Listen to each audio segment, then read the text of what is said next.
चाहिए। आइए मैं इस वक्त गुजारिश कर रहा हूँ मुकालमा पेश करने के लिए अफ़ान, हसन और माजिद जो मदरसा जामिया फलाहुल मुस्लिमीन का ये तालिब इल्म है, इन तमाम तीनों तालिब इल्म से मेरी गुजारिश है कि वह तशरीफ लाए और मुकालमा पेश करे अफ़ान, हसन, माजिद। और उसके बाद इंशाअल्लाह आप दिल जमाई के साथ बैठे एक बेहतरीन मुकालमा जो पेश करेंगे वो बच्चों का नाम है मुजम्मिल, शारिक, रिहान, आरिफ। उनसे भी मेरी गुजारिश है कि आप अपने मुकालमे की तैयारी करके आप स्टेज के पीछे, स्टेज के करीब तशरीफ ले आए।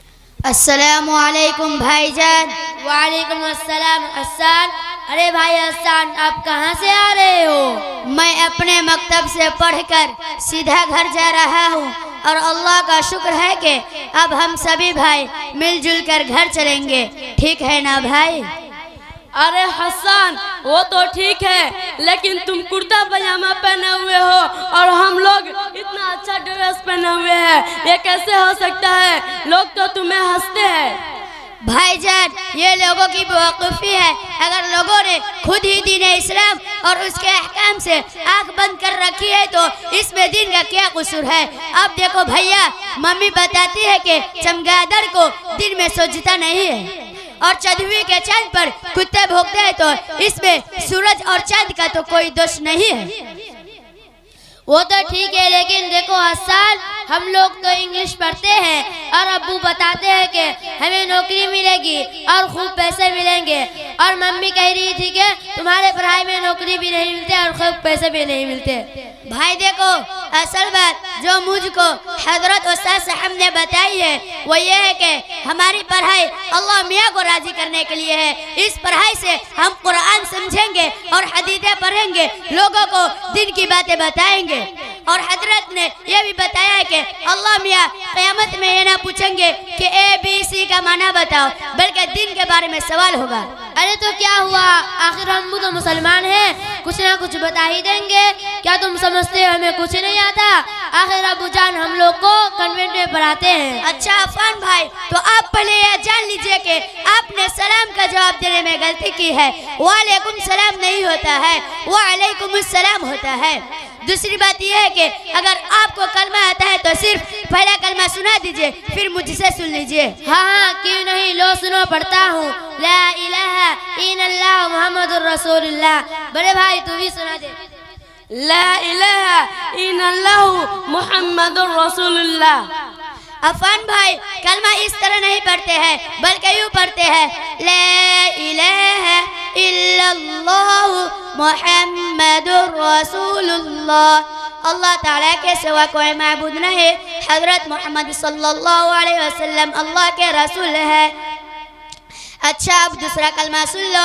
अशहदु अल्ला इलाहा इल्लल्लाह वहदहु ला शरीक लहु व अशहदु अन्ना मुहम्मदन अब्दुहु व रसूलुहु। फिर तीसरा कलमा सुन लो। सुब्हानल्लाहि वल्हम्दुलिल्लाहि वला इलाहा इल्लल्लाह वल्लाहु अकबर वला हौला वला कुव्वता इल्ला बिल्लाहिल अलिय्यिल अज़ीम। और ये तीनों कलमा क्या आपको याद है? नहीं, मुझे तो याद नहीं है। मुझे आज एहसास हो रहा है भाई के छुट्टी में तो कमाल का है।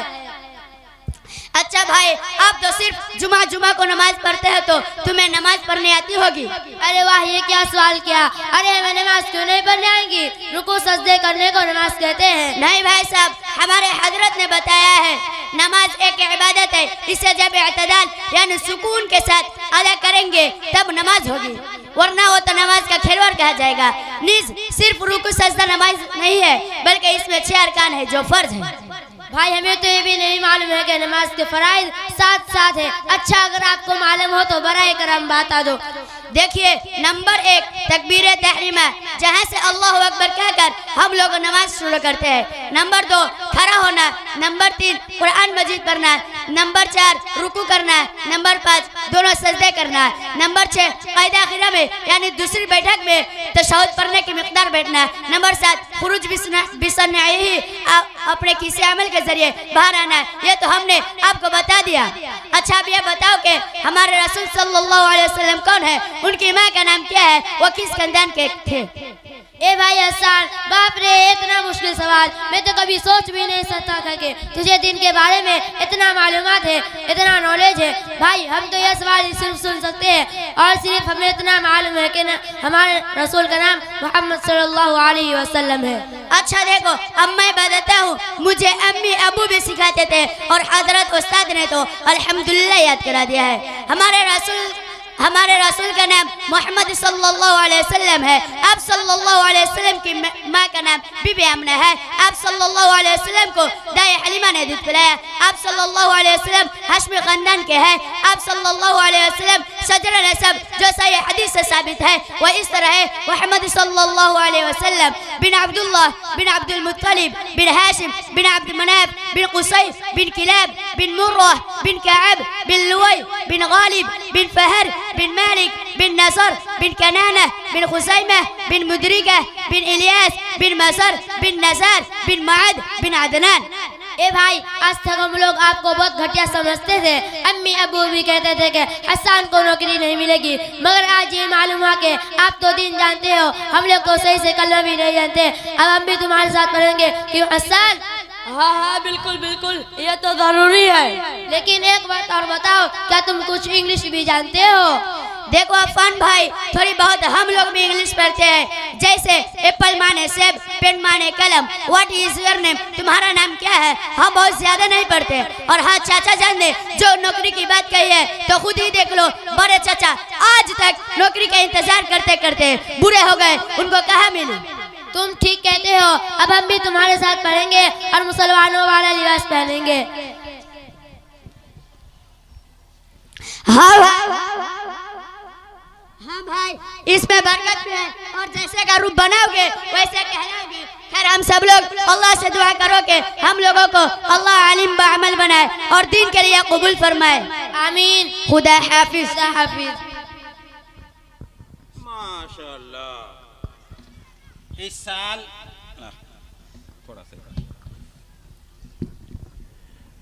इस साल अल्हम्दुलिल्लाह जामिया फलाहुल मुस्लिमीन में ये मोहम्मद हसन रोटहट इन्होंने जो है हिफ्ज मुकम्मल किया, हाफिज बने हैं। दस्तारबंदी इंशाअल्लाह अगले साल होगी, प्रोग्राम किया जाएगा। और इनका दुआया प्रोग्राम मैंने मस्जिद में कर दिया था। और आज के इस मुकालमा पेश करने पर ये 200 रुपया मैं अपनी तरफ से इनाम मोहम्मद अफ़ान को दे रहा हूँ, और ये 200 रुपया क्या नाम अब्दुल माजिद को, और ये 200 रुपया हाफिज मोहम्मद हसन साहब को। ठीक है, मुबारक। माशाअल्लाह। अब आइए मैं ये चाहता हूँ कि दूसरा बच्चा है जो दूसरा मुकालमा पेश करेगा, जिनका नाम है मुजम्मिल शारिक रिहान आरिफ। इन तमाम बच्चों से मेरी गुजारिश है कि वो तशरीफ लाए और मुकालमा पेश करे। करते रहो सवालों जवाब और मुहासबा, होगा तुम्हारे इल्म का उससे मुआजना। मैं साफ लफ्जों में कहना ये चाहता हूँ, आओ जरा यहाँ पेश करो मुकालमा। हाँ एक मुकालमा और बाकी है।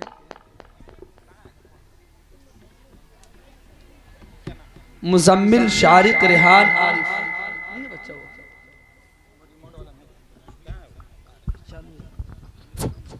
हेलो।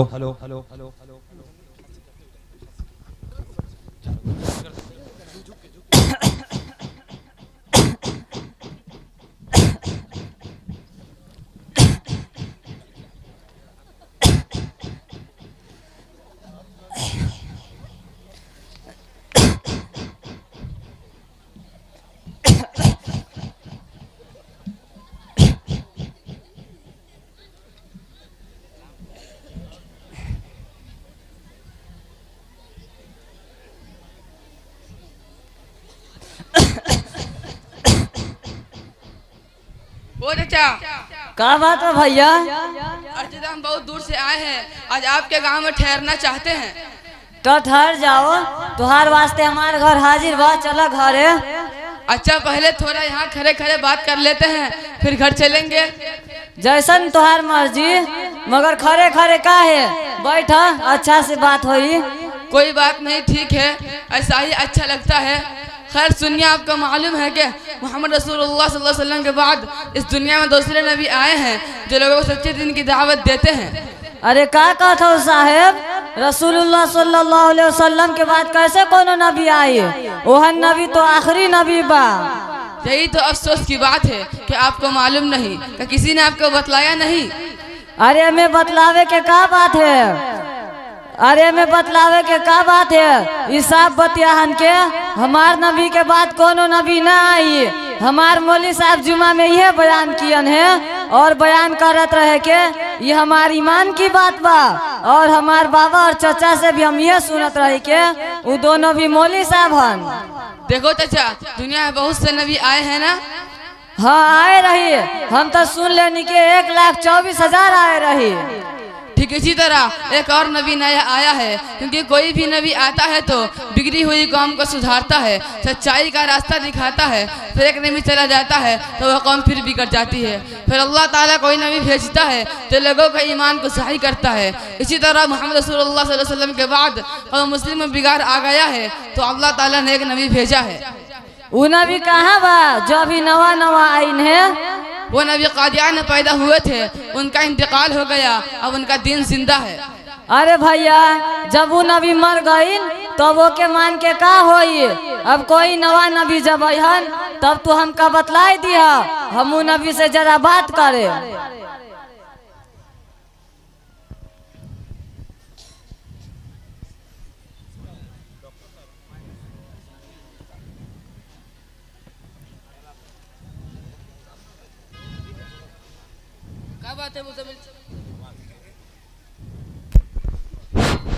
क्या बात है मुजम्मिल चाचा, ये साहब कौन है, कहाँ से आए हैं? अरे इंजीनियर बउआ, तू ही पूछ ला ये साहब कौन है और कहाँ से आई है। ऐसे ही साहब हमार मेहमान बा, आज ही साहब हमार घरे रही। जी फरमाइए, आप कहाँ से तशरीफ लाए हैं? मैं गोरखपुर जिला का रहने वाला हूँ, कादियान मेरा घर है, मेरा नाम गौहर कादियानी है। मैं एक नबी की तबलीग के लिए निकला हूँ ताकि उनकी दावत पूरे आलम में फैला दूँ। क्या मोहम्मद सल्लल्लाहु अलैहि वसल्लम के बाद में भी कोई नबी आ सकता है, जबकि रसूलुल्लाह को खातमुन नबीन कहा गया है? हैरत है, अब इन दिनों होकर इसराइल खोखली बात करते हैं। क्या आपको मालूम नहीं कि हर जमाने में अल्लाह ताला ने कौम की इस्लाह के खातिर एक नबी भेजा है? आज आप खुद देख लीजिए कौम की कितनी बिगड़ी हुई हालत है। कि इस वक्त नबी की जरूरत नहीं थी, जरूर थी, इसलिए अल्लाह ताला ने कादियान में एक नबी पैदा किया। तो फिर खातमुन नबीन जो कुरान में लिखा है, उलमा तकरीर करते हैं, मुफस्सिरीन तशरीह करते हैं, ये सब नऊज़ुबिल्लाह बेकार की बातें हैं। क्या उसका कोई मतलब नहीं? अगर उसका मतलब है तो फिर नई नबी होने का कोई सवाल ही नहीं होता। It is impossible mister Gauhar, you are wrong. ये बिल्कुल नामुमकिन है जनाब गौहर साहब, आप गलत बोल रहे हैं। देखिए इंजीनियर साहब, आपने इस आयत का मतलब ही गलत समझा है। आयत बिल्कुल सही है। इसका मतलब यह है कि मोहम्मद रसूलुल्लाह जो कि तमाम नबी का सरदार और किंग है, इसी पावर अथॉरिटी की वजह से आपने ये मोहर लगा दिया है कि अब जिस नबी की नबूवत जारी होगी वह मेरे अंदर रहकर जारी होगी, डायरेक्ट नबूवत नहीं होगी। यानी आपने अपने अंदर मास्तहती में रहते हुए वफाजत नबूवत की मोहर लगाई है। अच्छा तो ये बात है, अगर ये बात है तो वाकई बड़ी माकूल बात है कि हमारे नबी सबके सरदार भी रहे और आने वाले वक्त में जो नबी भी आए वो आप सल्लल्लाहु अलैहि वसल्लम का महतात हो, और महतात रहना ही आपके महर होने की दलील है। एक और बात सुनिए, हज़रत ईसा का जो आना होगा वो अपने मास्तहती तो आना होगा। जी हाँ जी हाँ, अब तो मेरे समझ में बात आ गई, क्योंकि हिंदू की यहाँ भी इससे मिलती जुलती बात है कि जब अधर्म बढ़ता है और अधर्म का ईमान होता है तो उस धरती पर भगवान ब्रह्मा किसी पर मनुष्य के रूप में अपना रूप धारता है, प्रजा की इस्लाह करता है, दुष्टों का सर्वनाश करता है। आपने ठीक समझा है। आपको खातमुन नबीय्यीन का एक मतलब समझा देता हूँ। जैसे आपने किसी इंजीनियर के बारे में तारीफ के तौर पर यह कहा कि आखिरी इंजीनियर है, क्या इसके बाद कोई इंजीनियर नहीं होगा? होगा, ज़रूर होगा, मगर ये बात तारीफन कही जाती है कि इससे दूसरे इंजीनियर फर्क नहीं पड़ता। अच्छा गौहर साहब, आपकी बात तो मेरे समझ में आ गई। अब आप उस नबी का तारुफ यानी इंट्रोडक्शन कराइए ताकि हम कुछ सोच सके। वह नबी आबिद, जाहिद, रात रात इबादत करने वाला, मुहद्दिस, मुजद्दिद है। आप मुतजाविल दावत नबी है, तो हमें ऐसे नबी पर जरूर ईमान लेना चाहिए। फिलहाल आपके हाथ पर बैत करता हूँ। मुजम्मिल चाचा आप भी बैत कर लो। नहीं बउआ, हमरा पहले तनका सोचे के चाहिए। जरा मौली साहब से पूछब। ई देखा, ई मौली साहब पढ़त है, एके से बात कर।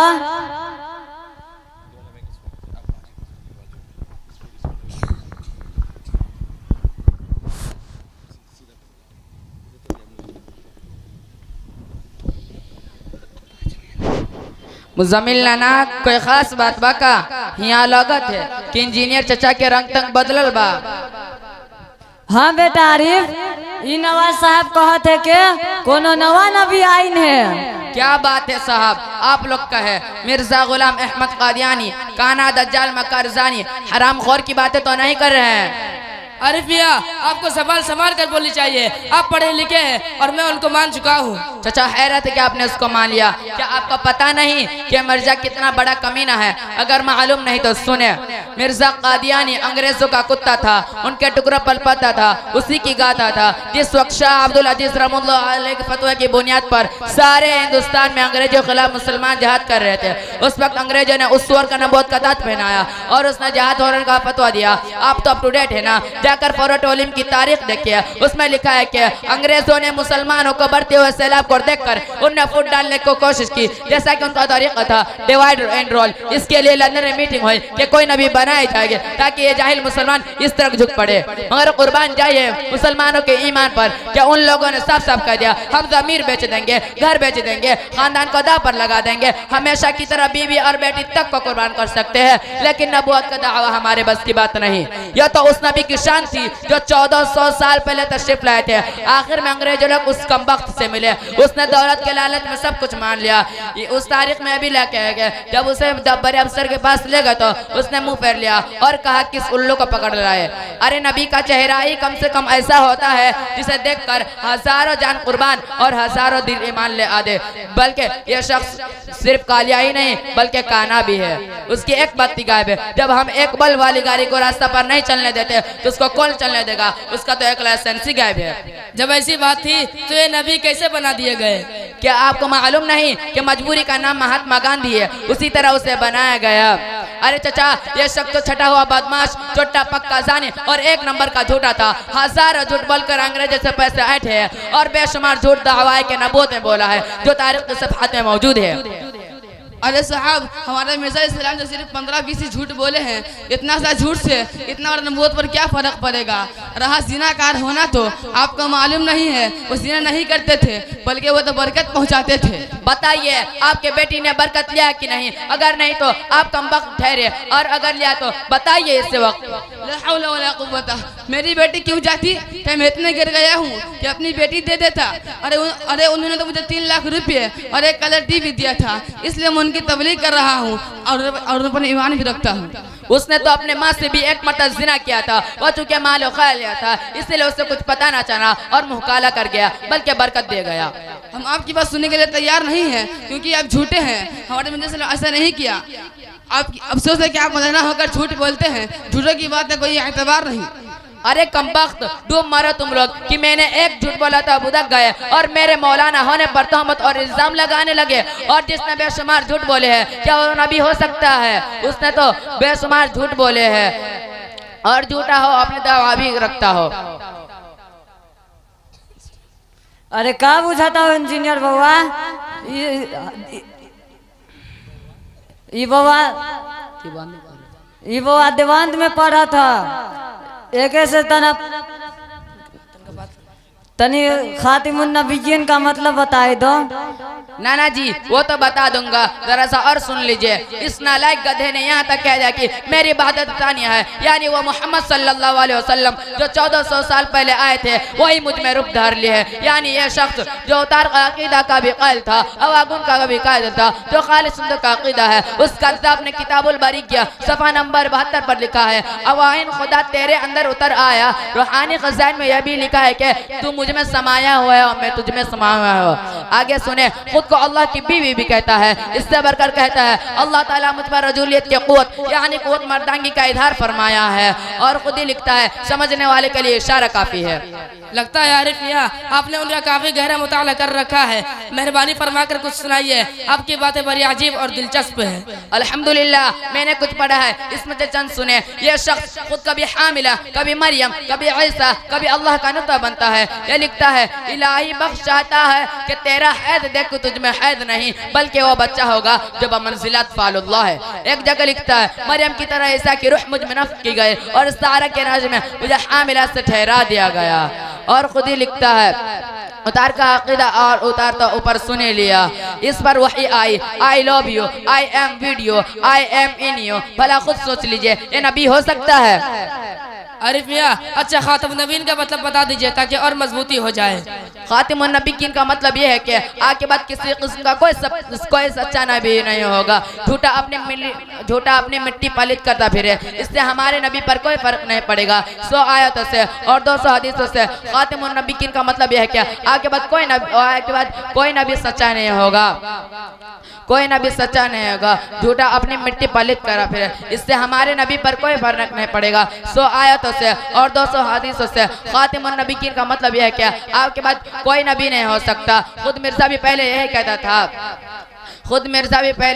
था, आपके बाद कोई नबी नहीं हो सकता। हमने बड़ी गलती की है, अल्लाह माफ फरमाए। मैं भाई गौहर साहब आपका क्या ख्याल है? मैं भी दिल से तौबा करता हूँ, मेरे लान से पड़ गया था। अच्छा भाई आप कलमा पढ़ ले। अव्वल कलिमा तय्यिब माने पाक, ला इलाहा इल्लल्लाहु मुहम्मदुर रसूलुल्लाह। अस्सलामु अलैकुम। वालेकुम अस्सलाम।